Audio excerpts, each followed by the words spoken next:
ठीक है? चलिए, अब पढ़ते हैं किसकी? चलिए साथियों, अपने कुछ टर्म के बारे में पढ़ रहे थे। अब हम आज पढ़ेंगे पीक फैक्टर के बारे में और अलग-अलग फैक्टर्स की जानकारी लेते हुए चैप्टर्स में हम आगे की तरफ बढ़ेंगे, ठीक है? चलिए, अब पढ़ते हैं अपन पीक फैक्टर। अच्छा, आपने पीक व मान तो पढ़ लिया, है ना? अब उसी से आया पीक फैक्टर। पीक फैक्टर, अच्छा। पीक मान पढ़ लिया ना आपने? बेटा उसी से आया है पीक फैक्टर। चलिए, जानते हैं क्या होता है, ठीक है? इसे और क्या कहते हैं? इस गुणांक को और क्या बोलते हैं? तो आप सभी को पता है, इसे क्या बोला जाता है? क्रस्ट फैक्टर बोला जाता है। तो बेटा इसका अन्य नाम क्या है? इसे ही क्रस्ट फैक्टर कहा जाता है। इसे क्या कहा जाता है बेटा? क्रस्ट फैक्टर कहा जाता है। ठीक है? अब ये क्या होता है बेटा, आपको पता है? ये प्रत्यावर्ती राशि के जो शिखर मान का जो प्रभावी होता है ना, उसका अनुपात होता है और कुछ भी नहीं होता। तो बेटा ये क्या होता है? एक बार लिखोगे फिर समझ में आ जाएगा। यह शिखर मान जो भी आपने पढ़ा था, तथा क्या होता है बेटा? प्रभावी मान का, प्रभावी कौन सा? वही प्रभावी आरएमएस मान। शिखर तथा प्रभावी मान का बेटा क्या होता है? अनुपात। ये गुणांक ही तो है, अनुपात होता है। ठीक है सर, कैसे? बिल्कुल दिखते हैं बेटा।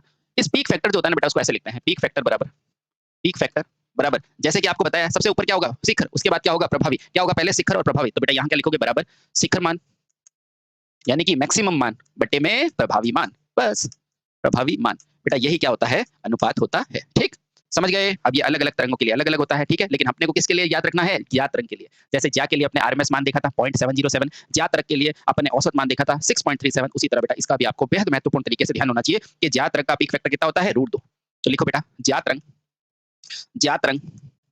का पीक फैक्टर क्या होता है बेटा? पीक फैक्टर बेटा कितना है? √2 होता है। अब सवाल आता है सर √2 कैसे होता है? ये बता दो। तो बिल्कुल बेटा अभी बताएंगे। देखो ज्या तरंग के लिए अधिकतम मान कितना होता है बेटा? किसी भी तरंग के लिए, ज्या क्या किसी भी तरंग के लिए क्या होता है? Vm होता है कि नहीं? होता है ना बेटा? ये प्रभावी मान कितना होता है बेटा इसके लिए? Vm/√2। बस यही से ये √2 से √2 कट जाएगा। बेटा ये √2 कंफ्यूज हो रहा है तो इधर आओ। ओहो, तो बेटा ये जो है ना, ये √2 सुनना बेटा, प्रभावी मान जो आरएमएस होता है उसके लिए मैंने क्या लिखाया था? 0.707 लिखाया था ना बेटा। तो बिल्कुल कंफ्यूजन की जरूरत नहीं है बेटा। ये जो 0.707 है ना, इसी को ऐसे लिखते हैं आरएमएस, यहाँ पर यही वीएम लिख दिया, और बेटा जब इसको बट्टे में लिखोगे ना तो बेटा यही √2 के बराबर होता है। ठीक है, ध्यान रखना, कोई दिक्कत नहीं, आराम से, है ना? यानी कि 1/√2 के जो मान होता है ना बेटा, वो होता है 0.707। ठीक, ठीक बात, बिल्कुल, है ना? कोई दिक्कत नहीं। तो देखो इसका प्रभावी मान Vm/√2, यहाँ से ये ऊपर चला जाएगा तो मेरे पास कितना आ जाएगा बेटा? √2 आ गया आपका आंसर। ठीक, समझ गए? समझ गए? तो बेटा पीक फैक्टर कितना होता है ज्या तरंग के लिए? √2 बेटा हमेशा ध्यान में रखना। ठीक है, चलो बहुत बढ़िया। ठीक है, इसको चाहो तो वैसे कैलकुलेट कर लो, चाहे आपको वीआरएमएस से वैसे कर, तो बेटा इसको आपको ऐसा साइन समझ में आ रहा है कि 0.707, तो उससे कर लो, कोई दिक्कत नहीं बेटा। अधिकतम मान तो वीएम ही रहेगा और ये क्या हो जाएगा? 0.707। ये तो आप जानते हो, अभी पढ़ के आए हो आरएमएस, है ना? वही मान है, तो बेटा इसको काट दो, तो बेटा फिर से आपके पास √2 ही आएगा, है ना? तो ये बेहद महत्वपूर्ण मान है। ठीक है, मैंने दोनों तरफ से आपको कैलकुलेट करके दिखा दिया। ठीक है, ठीक है। तो बेटा एक आपके पास और फैक्टर आता है, उसको कहते हैं फार्म फैक्टर। आओ समझते हैं। ये भी फैक्टर है बेटा, कोई दिक्कत नहीं है ना, क्योंकि आरएमएस मान बढ़ता रहता है, घटता रहता है, तो एक फैक्टर लेते हैं मल्टीप्लाई, वो है बेटा ये। दूसरा क्या है? Form factor. लो बेटा दूसरा फार्म फैक्टर। अच्छा, अभी आपको सब कुछ आ जाएगा, डोंट वेरी, ठीक है? फॉर्म फैक्टर क्या होता है बेटा? फॉर्म फैक्टर कुछ नहीं बेटा, फॉर्म फैक्टर क्या होगा? प्रभावी मान का औसत मान से अनुपात। अभी लिख दो बेटा, क्या होता है? यह प्रत्यावर्ती राशि के प्रत्यावर्ती राशि के प्रभावी मान यानी कि वही आरएमएस मान। कैसे लिखा सर आपने? देखो ये फार्म के पीछे र आएगा बेटा, र, ये र, तो पहले क्या आएगा? आरएमएस। प्रत्यावर्ती राशि के प्रभावी तथा औसत मान को कहा जाता है, औसत मान का अनुपात होता है, अनुपात होता है। अभी आपको याद हो जाएगा, अनुपात होता है। ठीक है, तो यहां से फिर से लिखो फार्म फैक्टर बराबर क्या लिखा आपने पहले? प्रभावी मान, यानी कि ऊपर क्या आएगा? प्रभावी मान, है ना? प्रभावी मान। और अब नीचे क्या आएगा बेटा? नीचे आएगा औसत मान, है ना? बस कोई दिक्कत नहीं, औसत मान। ठीक, क्लियर हो गया? क्लियर हो गया। अब फिर से आपको किसका ध्यान में रखना है? ज्या तरंग का। कितना होता है? 1.1। अच्छा बेटा ज्या तरंग का बेटा क्या? प्रभावी मान कितना होता है बेटा? 1.11 होता है। अच्छा सर कैसे होता है? बिल्कुल दिखाएंगे, इधर आओ। देखो बेटा, तो कैसे निकालेंगे अपन? यहाँ अपन लिखेंगे फार्म फैक्टर किसका? ज्या तरंग का। अच्छा, तो बेटा ज्या तरंग के लिए मैंने आपको क्या बताया? प्रभावी मान कितना होता है? 0.707 इंटू अधिकतम, और औसत कितना होता है? 0.637 इंटू वीएम। बस इसे ये काट दो। अब देखो 0.7 ज्यादा है ना, तो एक के आगे आएगा वैल्यू 1.11। ठीक, आ गया? बिल्कुल आ गया। ठीक है, तो बेटा ये ध्यान रखना, ये बेहद महत्वपूर्ण है। ठीक है, और डायरेक्ट वैल्यू ध्यान होनी चाहिए। पीक फैक्टर या क्रस्ट फैक्टर √2, और इसके लिए 1.11। ठीक है, समझ गए? अब आप सारे फैक्टर्स के बारे में जान चुके हो। अब आपने कभी नाम सुना होगा कि यार ये जो लाइन है वो इसके इन फेज में है, ये आउट ऑफ फेज में है, ये लैगिंग है, ये लीडिंग है, उनके बारे में हम पढ़ेंगे और हर छोटे-छोटे पॉइंट को वार करने की कोशिश करेंगे। ठीक है, बस इन फेज का मतलब साथ-साथ में, और लीडिंग लैगिंग का मतलब आगे पीछे। बस लिखो, आगे तो अब हम पढ़ेंगे बेटा फेजों के बारे में। तो अगला इंपॉर्टेंट पॉइंट है मेरा फेज। वैसे 3 फेज में अच्छे से पढ़ेंगे, लेकिन अभी अपन सिर्फ पॉइंटों को जानेंगे क्या होता है फेज। ठीक है, ठीक है, क्या होता है फेज। अच्छा, सबसे पहले ये शब्द आया कहां से फेज? तो बेटा फेज कुछ भी नहीं है, जैसे कि एक रेल इधर से आ रही है, एक दूसरी इधर से आ रही है, तो बेटा उसकी गति होती है ना सापेक्ष, तो ये सापेक्ष है ना। तो लिखो बेटा, दो प्रत्यावर्ती राशियों के बीच में जो सापेक्ष स्थिति जो होती है उसका अंतर ही क्या कहलाता है? फेज। वापस सुनो, दो प्रत्यावर्ती राशि के मध्य सापेक्ष स्थिति को क्या कहा जाता है? फेज। लिखो बेटा, दो प्रत्यावर्ती राशि यानी कि राशियों के मध्य बेटा सापेक्ष अंतर जो होता है ना, यानी कि सापेक्ष फेज जो होता है ना, यानी सापेक्ष स्थिति, यानी कि एक दूसरे के दो प्रत्यावर्ती राशियों के मध्य सापेक्ष स्थिति को क्या बोला जाता है बेटा? यानी एक दूसरे के सापेक्ष जो स्थिति होता है ना, उसे ही क्या बोला जाता है बेटा? फेज कहते हैं। अभी बताता हूँ बेटा सापेक्ष स्थिति कैसे। ठीक है, चलिए बहुत बढ़िया। अब पूछा जाता है ये फेज कितने होते हैं? तो बेटा ये 2 होते हैं, या तो कोई तरंगे इन फेज में होगी या आउट ऑफ फेज में होगी। तो बेटा लिखो, फेज 2 प्रकार के होते हैं। फेज 2 प्रकार के होते हैं, है ना? फेज 2 प्रकार के होते हैं। अच्छा, कौन-कौन से होते हैं? बिल्कुल अभी बताते हैं। तो बेटा पहला क्या होता है? कोई भी 2 तरंगे या तो क्या हो सकती है? इन फेज में हो सकती है, जिसे कहते हैं इन फेज। इन फेज यानी कि फेजों में क्या कहते हैं बेटा? इन फेज निकाय। या तो इन फेज होगी या क्या होगी बेटा? और निकाय यानी कि सिस्टम, है ना? इन फेज निकाय होगा, या दूसरा क्या हो जाएगा बेटा? Out of phase. Out of phase, ठीक है? अभी बताता हूँ बेटा। या तो कोई भी आउट ऑफ फेज निकाय होगा बेटा, या क्या होगा? इन फेज होगा। अभी बताता हूँ बेटा, आपको सारे डाउट क्लियर हो जाएंगे। ठीक है, अच्छा तो पहले हम पढ़ते हैं इन फेज निकाय, है ना? इन फेज निकाय, आओ। इन फेज निकाय यानी कि, और निकाय को इंग्लिश में क्या बोलते हैं बेटा? सिस्टम। इन फेज निकाय क्या होता है? यानी कि दो प्रत्यावर्ती राशियां एक दूसरे से कैसे है? ठीक है, अच्छा यदि दो प्रत्यावर्ती राशियां एक साथ बढ़ती और घटती है तो बेटा एक ही समय पर शून्य पर पहुंचती है अधिकतम, तो बेटा क्या कहलाती है? इन फेज, है ना? देखो, मान लो आप और आपकी फैमिली हो, है ना, एक दूसरे के क्या हो? इन फेज में हो। आप बढ़ोगे तो साथ में, घटोगे तो साथ में, है ना? तो यही चीज होती है बेटा, एक प्रत्यावर्ती राशि जहां पर अपना अधिकतम मान और न्यूनतम मान एक साथ ले और एक साथ बढ़े और घटे, तो बेटा वो क्या कहलाएगी? इन फेज। लिखूंगा फिर समझा दूंगा। ठीक है, आप लिखो बेटा, जब दो प्रत्यावर्ती राशियां एक साथ क्या हो बेटा? बढ़ती है तथा घटती है। अच्छा, ये तो है बेटा एक परिभाषा, है ना? उसके अलावा इसके साथ तथा वह अपने शून्य तथा अब तथा एक ही समय पर, एक ही बेटा ये सब इंपॉर्टेंट है, एक ही समय पर अपने क्या बेटा? अधिकतम अधिकतम तथा न्यूनतम यानी कि अधिकतम तथा शून्य मान को प्राप्त करे।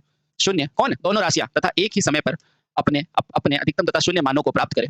शून्य मानों को प्राप्त करे तो वे दोनों राशियां एक दूसरे की क्या होगी बेटा? एक दूसरे की इन फेज होगी। एक दूसरे के बेटा क्या होगी? इन फेज में होगी। इन फेज में होगी। अब आप समझ गए ना बेटा? हाँ, तो ये क्वेश्चन आए तो आप बता देना कि अगर समान मान पे 0 और 1 ले तो बेटा क्या होगी? इन फेज। मैं समझाने की कोशिश करता हूँ। देखो बेटा, माना 2 राशियां हैं, ठीक है? अच्छा, तो ये समय है टी, ठीक है?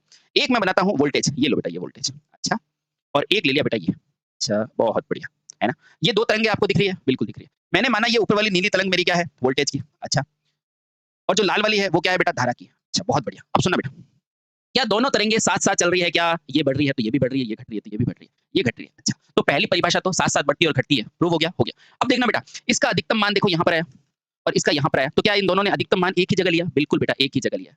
हाँ? इन दोनों ने क्या शून्य मान एक ही जगह लिया है? बिल्कुल एक ही जगह लिया है। क्या इन दोनों ने न्यूनतम मान एक ही जगह लिया है? बिल्कुल एक ही जगह लिया है। तो वही तो लिखा है बेटा, एक ही समय पर जहाँ वो अपने अधिकतम और न्यूनतम मानों को ले तो रेखाएँ क्या कहलाती है? इन फेज रेखाएँ कहलाती है। ठीक है? समझ गए? समझ गए। ये मान क्या कहलाता है बेटा? आप सभी को पता है। ये देखो धारा का अधिकतम मान और यहाँ पे क्या हो जाएगा? बस वोल्टता का अधिकतम मान, है ना? और यहाँ देखो 0। ठीक, समझ गए? तो वह रेखाएँ तो आप अभी कभी कंफ्यूज नहीं होगे बेटा। इन फेज क्या होता है? जिसमें दोनों रेखाएँ समान रूप से बढ़ती है और घटती है और अपने अधिकतम और न्यूनतम मान को समान समय पर लेती है। ठीक है, समझ गए? अब दूसरा है इसके अंदर महत्वपूर्ण, वो क्या है बेटा? वो है आउट ऑफ फेज क्या होता है? चलो समझते हैं उसको भी। लो बेटा दूसरा, out of phase. Out of phase, है ना? Out of phase. चले इसको समझते हैं बेटा। आउट ऑफ फेज आसान है। अगर आपको इन फेज समझ में आ गया तो आउट फेज तो बहुत आसान है। ठीक है, लिखो बेटा, यदि दो राशियां अपने शिखर मानों को फाई कोण अंतर पर प्राप्त करें। अभी लिखाता हूं, सब समझ में आएगा। देखो, तो क्या हो जाएगी? ये एक दूसरे से आउट ऑफ फेज। यदि दो प्रत्यावर्ती राशियां, वही एग्जांपल लूंगा धारा और करंट का, डोंट वरी। प्रत्यावर्ती राशियां अपने शिखर मान को यानी कि अपने मैक्सिमम मान को, शिखर मान को, ये फाई क्या है बेटा? फाई ये कोण है, फाई कोण, फाई अंतर पर प्राप्त करें। यहां लिख देता हूं बेटा, ये फाई क्या है? कोण है। फाई अंतर पर प्राप्त करें तो वे एक दूसरे से क्या होगी बेटा, आउट ऑफ फेज होगी, आउट ऑफ फेज होगी। बस इसके अलावा दूसरा तीसरा कुछ नहीं होता बेटा, फेज होती है। अभी समझाता हूँ बेटा, आपको सारी चीजें क्लियर हो जाएगी। ठीक, चलिए इसको अपन समझते हैं, इसको अपन समझने की कोशिश करते हैं। ठीक है, चलिए अब बेटा इसके अंदर दो चीजें ध्यान रखना। ठीक है, पहले तो आप समझो बेटा किसको कहेंगे। ये देखो, ये देखो, ये फिर से मैंने ले लिया समय, है ना, और फिर से यहाँ पर रेखाएं, है ना। ये देखो, पहले मैंने ली वोल्टेज की। अच्छा, इस बार मैं करंट थोड़ा ऊपर बना देता हूँ, रुको एक बार, रुको बस थोड़ा बड़ा बना देता हूँ, समझ में आ जाएगा। ये देखो, ये आपका है समय। ठीक, सबसे पहले मैंने बनाया वोल्टेज, ये लो वोल्टेज, और फिर मैंने बना दिया दूसरा। मैंने क्या बोला, देखो जब दो प्रत्यावर्ती राशियां अपने शिखर मान को फाई अंतर पर प्राप्त करें, बेटा सबसे पहले बताओ फाई क्या है, कोण है कि नहीं, तो कहाँ आएगा, यहाँ पर, ये कोण है बेटा। ठीक है, अब मान लो ये रेखा यहाँ से चालू होती है। ठीक, अब देखना, ये देखो, ये देखो, ठीक, क्या समझ रहे हो, ये देखो इसने अपना अधिकतम मान कहाँ प्राप्त किया, यहाँ पर, और इसने अपना अधिकतम क्या किया, यहाँ पर। क्या समझ में आया, ये 1 और 2 बेटा कितनी अंतर पे चालू है ना, तो बेटा ये अंतर जो है फाई, ये हमेशा क्या रहेगा, आगे की तरफ भी यही रहेगा अंतर। यानी कि ये है वो अंतर जो बताता है कि रेखाएं लीडिंग है या लैगिंग है। अब मुझे बताओ, ये मेरी पहली तरंग है वोल्टेज की, और ये है मेरी धारा की।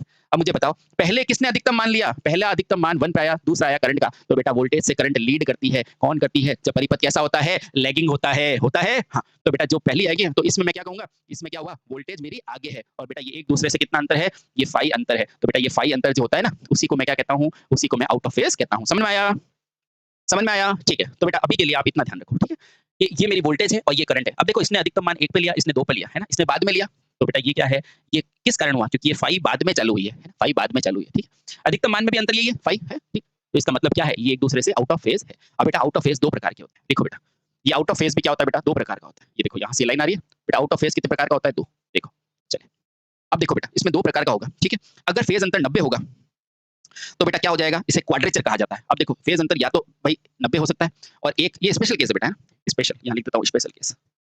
ठीक है, अगर स्पेशल केस बेटा, यहाँ पर अगर फेज अंतर 90 है, तो बेटा इसे ही क्या कहा जाता है, इसे ही कहा जाता है बेटा क्वाड्रेचर एक्सिस। क्या कहा जाता है, क्वाड्रेचर, क्वाड्रेचर।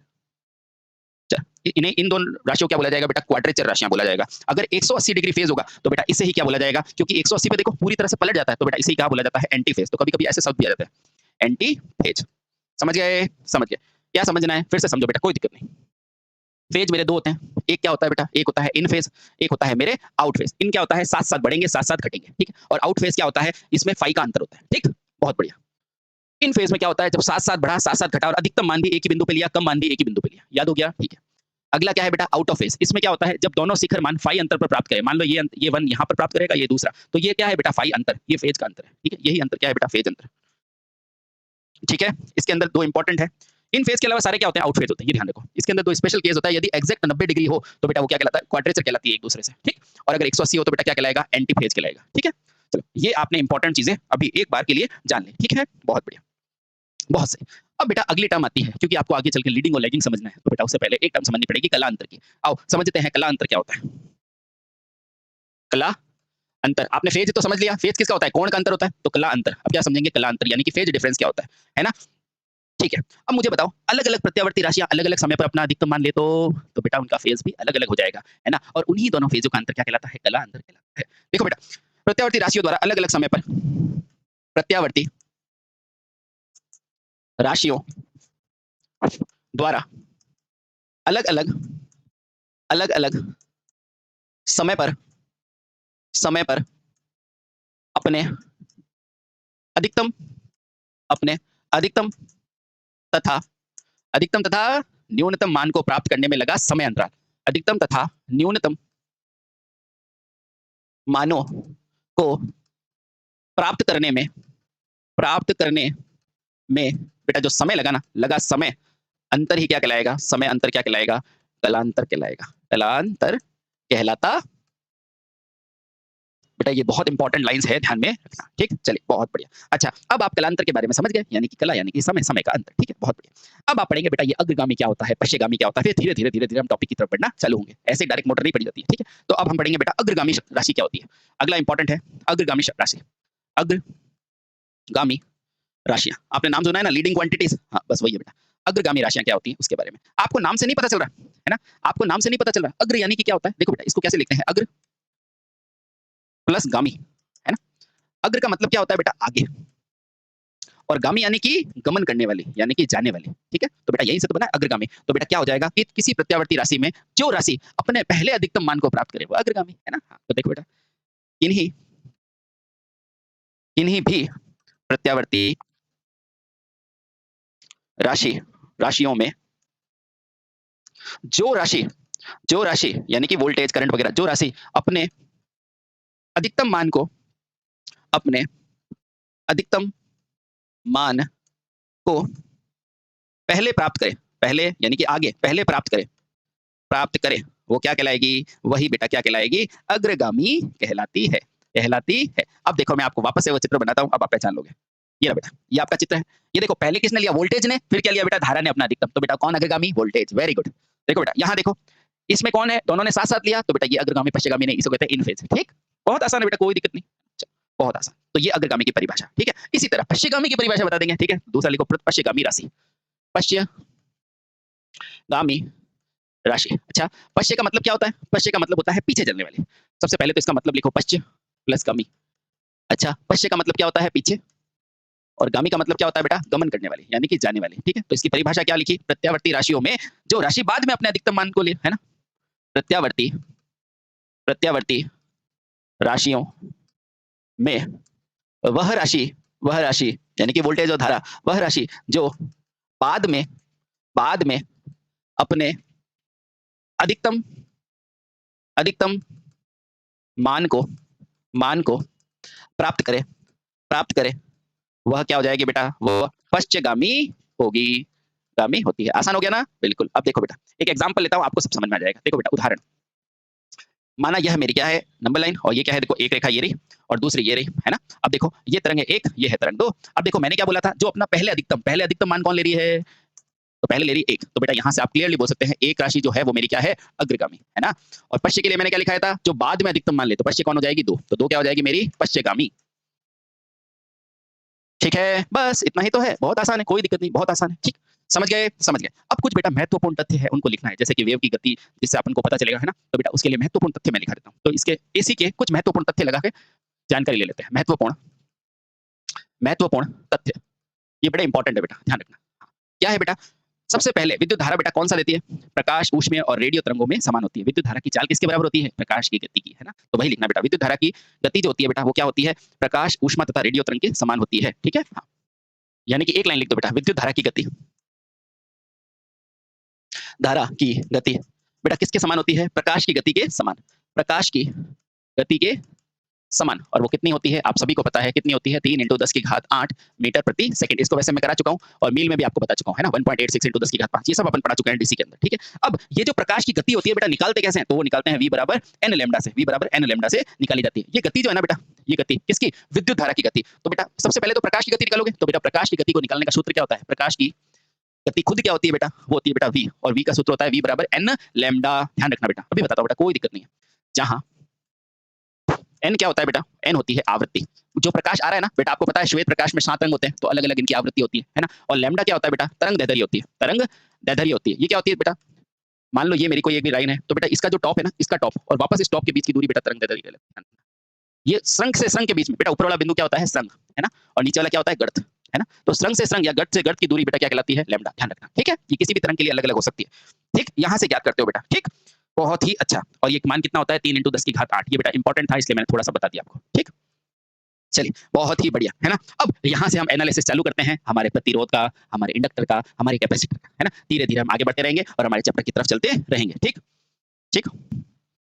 चलिए तो दोस्त, अब हम एनालिसिस शुरू करने से पहले हम मानक समीकरण के बारे में पढ़ेंगे, ठीक है। आओ, अब एक इंपॉर्टेंट टॉपिक है, लिखो मानक समीकरण। बेटा जब भी आप प्रश्नों को हल करेंगे ना, चाहे न्यूमेरिकल हो या किसको, तो इस समीकरण को ध्यान रखना, है ना। मैं मान लेता हूं मेरे पास 1 वोल्ट का है ना, तो बेटा इसका मानक समीकरण लिखो। तो मानक समीकरण क्या होता है बेटा, v। ये v क्या है बेटा, तात्कालिक मान, है ना। v बराबर vm, ये क्या है बेटा, अधिकतम मान। और यहाँ क्या होता है बेटा, साइन, और फिर क्या होता है बेटा, ओमेगा टी। समझ गए। अब देखना बेटा यहाँ क्या क्या है, ये जो v है ना बेटा, vm, यहाँ vm, ये vm क्या होता है बेटा, हमेशा अधिकतम मान होता है। और एसी के लिए ऐसे ही लिखा जाता है, ठीक है, अधिकतम मान, ठीक। चलो बेटा ये ओमेगा है ना, ओमेगा, ये ओमेगा क्या होती है बेटा, ये ओमेगा होती है बेटा कोणीय आवृत्ति। क्या होती है, कोणीय आवृत्ति। और बेटा इस कोणीय आवृत्ति का मान कितना होता है, तो बेटा इसका मान होता है ओमेगा बराबर 2πf, ठीक है। और f क्या होता है, ये रेखीय आवृत्ति है, हर्ट्ज में होती है बेटा। ये क्या होती है, ये क्या होती है बेटा, रेखीय आवृत्ति। इसको क्या बोलते हैं, हर्ट्ज बोलते हैं। इसका मात्रक क्या होता है? हर्ट्ज। ठीक है। और बेटा यहाँ से क्वेश्चन क्या पूछ सकता है? इस कोणीय आवृत्ति के लिए बेटा एक क्वेश्चन ये भी आ सकता है। ये देखो, ये होता है ना, और ओमेगा बराबर जैसा कि हमें पता है 2 पाई, और एफ खुद क्या होता है बेटा? 1/t। तो बेटा इससे ये भी लिख सकते हैं 2 पाई बाई टी। तो बेटा इससे भी क्वेश्चन बन सकता है। ठीक? बहुत सही। अब पूछा जाएगा बेटा ये जो ओमेगा होता है इसकी इकाई क्या है? तो बेटा ध्यान रखना, ओमेगा की इकाई, खुद की इकाई क्या होता है? इसकी इकाई क्या होती है? रेडियन प्रति सेकंड। तो इसकी इकाई क्या होती है बेटा? रेडियन प्रति सेकंड। आपको पता है ये इकाई कहाँ से आई है? ये देखो बेटा आराम से, बेटा पाई क्या होता है? रेडियन, और टी क्या होता है? सेकंड। बेटा इसीलिए इसकी इकाई क्या है? रेडियन प्रति सेकंड। अब आप सारी चीजों के बारे में जानकारी ले चुके हैं। ठीक है, चलिए अब शुरू करते हैं बढ़िया से। इसके बाद हम अच्छे से समझ चुके हैं कि क्या क्या चीजें होती है, ये मानक समीकरण है। कल हम देखेंगे शुद्ध प्रतिरोध के बारे में, शुद्ध इंडक्टर के बारे में, शुद्ध धारिता के बारे में, और फिर इस चैप्टर को कंप्लीट करते हुए हम प्रेरक, संधारित्र और इन चीजों के बारे में अध्ययन करते करते हम आगे की तरफ यात्रा शुरू करेंगे। ठीक है साथियों, तब तक के लिए भारत माता की जय, वंदे।